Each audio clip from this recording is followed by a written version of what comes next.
তিনটি রোগ হলে মনে করবেন আপনি জান্নাতি। তিনটি রোগ যদি আপনার হয় তাহলে আপনি মনে করবেন যে আপনি জান্নাতি।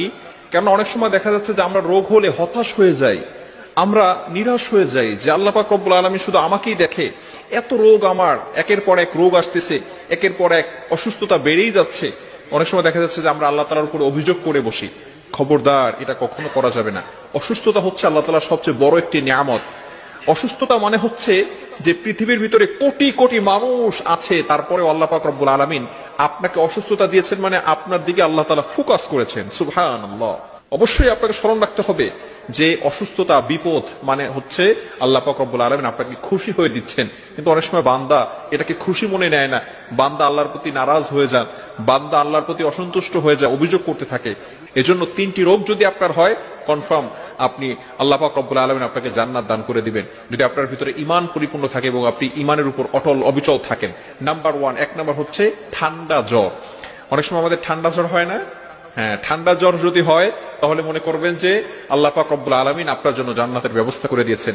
এই জ্বর হলে আল্লাহ পাক রব্বুল আলামিন মানুষের পিছনের যে গুনাহগুলো আছে সেই গুনাহগুলো মাফ করে দেয়, বলেন সুবহানাল্লাহ। গফির লাহু মা তাকাদ্দামা মিন যামবি, আল্লাহ তাআলা এই জ্বরের মাধ্যমে তার পিছনের সকল গুনাহ খাতাগুলো মাফ করে দেয়, বলেন সুবহানাল্লাহ।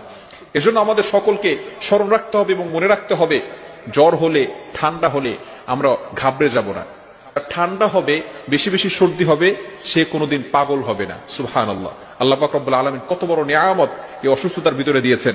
এজন্য এক নম্বরে যাদের ঠান্ডা জ্বর, সর্দি জ্বর যাদের হবে, আল্লাহ পাক রব্বুল আলামিন তাদের জন্য জান্নাতের ব্যবস্থা করে দিবেন, তাদের জন্য জান্নাতের পথ সহজ করে দিবেন, অর্থাৎ এই অসুস্থতার মাধ্যমে আল্লাহ তাআলা তার পিছনের গুনাহকে মাফ করিয়ে দিবেন। দ্বিতীয় নাম্বার যেটা, সেটা হচ্ছে চুলকানি বা অ্যালার্জি। আমাদের অনেকের চুলকানি আছে, অ্যালার্জি আছে। আমরা অসন্তুষ্ট হয়ে যাই যে আমার শরীরে কেন এত চুলকানি, আমার শরীরে কেন এত অ্যালার্জি। আমরা অনেক সময় এভাবে বলে থাকি, নো, এটা করা যাবে না। চুলকানি বা অ্যালার্জি হলে মনে করবেন যে আল্লাহ পাক রব্বুল আলামিন আপনাকে জান্নাতে যাওয়ার জন্য পথ সহজ করে দিচ্ছেন, অর্থাৎ আল্লাহ পাক রব্বুল আলামিন আপনাকে জান্নাতে দিবেন।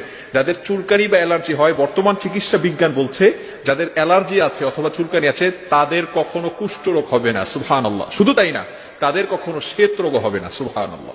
এজন্য চুলকানি, অ্যালার্জি যাদের থাকবে, আল্লাহ পাক রব্বুল আলামিন তাদের জন্য জান্নাতের ব্যবস্থা করে দিয়েছেন। তৃতীয় নাম্বার হচ্ছে অনেকের চোখ ওঠে, চোখ উঠলে মনে করবেন আপনি জান্নাতি। অনেক সময় দেখা যাচ্ছে যে আমাদের মাঝে মধ্যে চোখ উঠে যায়।